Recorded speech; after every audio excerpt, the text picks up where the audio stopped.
ಉಡುಪಿಯ ಬೀಚ್ಗಳಲ್ಲಿ ಈಗ red alert ಅನ್ನು ಘೋಷಣೆ ಮಾಡಲಾಗಿದೆ. ಸೊ ಹಾಗಾಗಿ ಬಹಳ ಎಚ್ಚರಿಕೆಯಿಂದ ಹೇಳಿದ್ದಾರೆ. ಸೊ ಕಾಪು ಮಲ್ಪೆ ಮರವಂತಿಯಲ್ಲಿ ಕಡಲು ಬುಡಮೇಲಾಗುವಂತಹ ಲಕ್ಷಣಗಳು ಕಾಣಿಸ್ತಾ ಇದೆ. 45 ಕಿಲೋಮೀಟರ್ ವೇಗದಲ್ಲಿ ಗಾಳಿ ಬೀಸ್ತಾ ಇದೆ. ಸೈಂಟ್ ಮೇರೀಸ್ ದ್ವೀಪಕ್ಕೆ ಅಲೆಗಳು ಅಪ್ಪಳಿಸಿ ಜಲಾವೃತವಾಗಿದೆ. ಅಲೆಯ ಹೊಡೆತಕ್ಕೆ ಮೀನುಗಾರಿಕಾ ದೋಣಿಗಳೆಲ್ಲ ಸಿಕ್ಕಾಕೊಂಡಿವೆ. ಸೊ ಅಲ್ಲಿಂದ ನನ್ನ ಸಹೋದ್ಯೋಗಿ ಒಂದಿಷ್ಟು ಮಾಹಿತಿ ಕೊಟ್ಟಿದ್ದಾರೆ, ನೋಡ್ಬಿಡೋಣ. ಕರಾವಳಿ ಜಿಲ್ಲೆ ಉಡುಪಿಯ ಎಲ್ಲ ಬೀಚ್ಗಳು ಡೇಂಜರ್ ಬೀಚ್ಗಳಾಗಿ ಪರಿಣಮಿಸಿದೆ. ನಾವು ನೋಡಬಹುದು ಇಡೀ ಎಲ್ಲೆಲ್ಲಿ ಪ್ರವಾಸಿಗರು ಬರ್ತಾರೆ, ಕಾಪು, ಹೆಜಮಾಡಿ, ಉಡುಪಿ ಬೀಚ್, ಪಡುಕೆರೆ, ಅದರ ಜೊತೆಗೆ ಕುಂದಾಪುರ, ಬೈಂದೂರು, ಮರವಂತಿ, ಇಲ್ಲೆಲ್ಲ ಬೀಚ್ಗಳು ಬಹಳ ಡೇಂಜರ್ ಅನ್ನುವಂಥದ್ದು. ಹಾಗಾಗಿ ರೆಡ್ ಫ್ಲಾಗ್ ಅನ್ನ ಮಲ್ಪೆಯಲ್ಲಿ ಹಾಕಿರುವಂಥದ್ದು ನಾವು ನೋಡ್ಬೋದು. ಕಡಲಿನ ಅಬ್ಬರ ಎಷ್ಟಿದೆ ಅನ್ನುವಂಥದ್ದು ಪ್ರವಾಸಿಗರಿಗೆ ಇದನ್ನ ಮನದಟ್ಟು ಮಾಡಬೇಕು ಅನ್ನೋ ಹಿನ್ನೆಲೆಯಲ್ಲಿ ಈ ಥರದ ಒಂದು ರೂಲ್ಸ್ ಅನ್ನು ಹಾಕಿದ್ದಾರೆ. ಇಡೀ ಬೀಚ್ಗೆ ರೆಡ್ ಫ್ಲಾಗ್ ಅನ್ನ ಅಳವಡಿಸಿರುವಂಥದ್ದು. ಸಿಕ್ಕಾಪಟ್ಟೆ ರಫ್ ಇದೆ ಕಡಲು. ನಾವು ನೋಡ್ಬೋದು ದೃಶ್ಯಗಳಲ್ಲಿ ಕೇವಲ 2-3 ದಿವಸದಲ್ಲಿ ಈ ಥರದ ಒಂದು ರಫ್ನೆಸ್ ಬಂದಿರುವಂಥದ್ದು ಬೀಚ್ಗೆ. ಇಡೀ ಕಡಲು ಪುಡಿಯಾಗಿದೆ. ಸುಮಾರು 6-7 ಕಿಲೋಮೀಟರ್ ದೂರದ ದೃಶ್ಯಗಳನ್ನು ನಾವು ನೋಡ್ತಾ ಇದ್ದೇವೆ.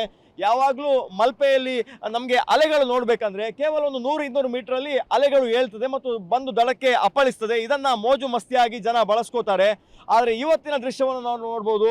ಸುಮಾರು 5-6 ಕಿಲೋಮೀಟರ್ ದೂರದಲ್ಲೇ ದೊಡ್ಡ ದೊಡ್ಡ ಗಾತ್ರದ ಅಲೆಗಳು ಬಂದು ಅಪ್ಪಳಿಸಿ ಇರುವಂಥದ್ದು ನಾವು ನೋಡ್ಬೋದು. ಸೈಂಟ್ ಮೇರೀಸ್ ಭಾಗದಲ್ಲಿ ಯಾವ ಥರದ ಅಲೆಗಳು ಇವೆ ಅನ್ನುವಂಥದ್ದು ಅಂದರೆ ಸುಮಾರು ಮಲ್ಪೆಯಿಂದ ಅಲ್ಲಿಗೆ 6-7 ಕಿಲೋಮೀಟರ್ ಸಂಚಾರ ಮಾಡಿದರೆ ಸೈಂಟ್ ಮೇರೀಸ್ ದ್ವೀಪಕ್ಕೆ ಹೋಗ್ಬೋದು.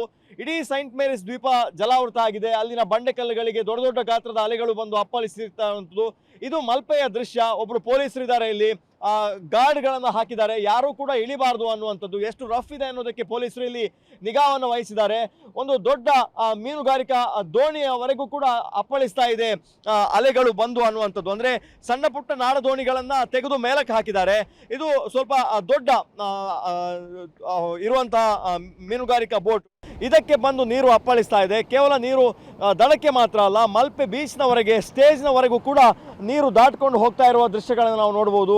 ಅಂದರೆ ಈ ಥರದ ರಫ್ ಆಗಿರುವಂಥ ಅಲೆಗಳು ಬಂದು ಅಪ್ಪಳಿಸ್ತಾ ಇರೋದು ನಾವು ನೋಡ್ಬೋದು ದೃಶ್ಯಗಳಲ್ಲಿ. ಇಲ್ಲಿಯವರೆಗೂ ಕೂಡ ನೀರು ಬಂದು ಅಪ್ಪಳಿಸ್ತಾ ಇದೆ. ಹಾಗಾಗಿ ಬಹಳಷ್ಟು ಡೇಂಜರ್ ಅನ್ನುವಂಥದ್ದು ಜನಗಳು ಕೂಡ ಗೊತ್ತಿರೋದಿಲ್ಲ. ನಾವು ನೋಡ್ಬೋದು, ನೋಡ್ತಿದ್ದ ಹಾಗೆ ಅಲೆಗಳು ಬಂದು ದಡಕ್ಕೆ ಅಪ್ಪಳಿಸ್ತಾ ಇದೆ. ಹಾಗಾಗಿ ಯಾರಾದರೂ ಹೊಸಬರು ಬಂದರೆ ಅವರು ನೀರಲ್ಲಿ ಕೊಚ್ಚಿಕೊಂಡು ಹೋಗುವಂತಹ ಸಾಧ್ಯತೆ ಇದೆ. ಅವರಿಗೆ ಗೊತ್ತಿರೋದಿಲ್ಲ. ಕಾಲಿನ ಬುಡದಲ್ಲಿರುವಂತಹ ನೋಡ್ಬೋದು ನಾವು ಮರಳು ಜಾರ್ಕೊಂಡು ಹೋಗ್ತದೆ. ಹಾಗಷ್ಟು ಬಹಳಷ್ಟು ಡೇಂಜರ್ ಇದೆ. ಈಗಾಗಲೇ ಬಿಜಾಡಿಯಲ್ಲಿ ಒಂದು ಯುವಕ, ತುಮಕೂರು ಮೂಲದ ಯುವಕ ಮಿಸ್ ಆಗಿ 3-4 ದಿವಸ ಕಳೆದರೂ ಕೂಡ ಆ ಮೃತದೇಹದ ಪತ್ತೆ ಆಗಲಿಲ್ಲ. ಹಾಗಾಗಿ ಬರುವಂಥ ಪ್ರವಾಸಿಗರಿಗೆ ಒಂದು ಕಟ್ಟೆಚ್ಚರವನ್ನು ಉಡುಪಿ ಜಿಲ್ಲಾಡಳಿತ, ಪೊಲೀಸ್ ಇಲಾಖೆ, ಮಲ್ಪೆ ಬೀಚ್ ಅಭಿವೃದ್ಧಿ ಸಮಿತಿಯವರು ಇಡೀ ಬೀಚ್ಗೆ ರೆಡ್ ಫ್ಲಾಗ್ ಅನ್ನು ಹಾಕಿದ್ದಾರೆ. ನಾವು ನೋಡ್ಬೋದು ಒಂದು ಬಾರಿ ದೃಶ್ಯದಲ್ಲಿ. ಇಡೀ ಬೀಚ್ಗೆ ಯಾರೂ ಕೂಡ ಇಳಿಬಾರ್ದು ಅನ್ನುವಂಥದ್ದು.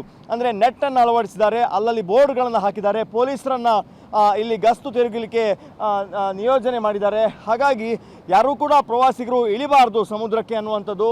ಕೇವಲ ದೂರದಲ್ಲಿ ನಿಂತು ಮಲ್ಪೆ ಬೀಚ್ನ ಸುಮಾರು 100-150 ಮೀಟರ್ ಮೇಲೆ ನಿಂತು ಆ ಬೀಚನ್ನು ಆಸ್ವಾದನೆ ಮಾಡಬಹುದು ಹೊರತು ಈ ನೀರಿಗೆ ಇಳಿದು ಮೋಜು ಮಸ್ತಿ ಮಾಡಲಿಕ್ಕೆ ಯಾರೂ ಕೂಡ ಇಳಿಬಾರ್ದು ಅನ್ನುವಂಥ ಒಂದು ಖಡಕ್ ಸೂಚನೆಯನ್ನು ಕೊಡಲಾಗಿದೆ. ಕ್ಯಾಮರಾ ಪರ್ಸನ್ ಚೇತನ್ ಜೊತೆ ದೀಪಕ್ ಜೈನ್, ಪಬ್ಲಿಕ್ ಟಿವಿ, ಉಡುಪಿ.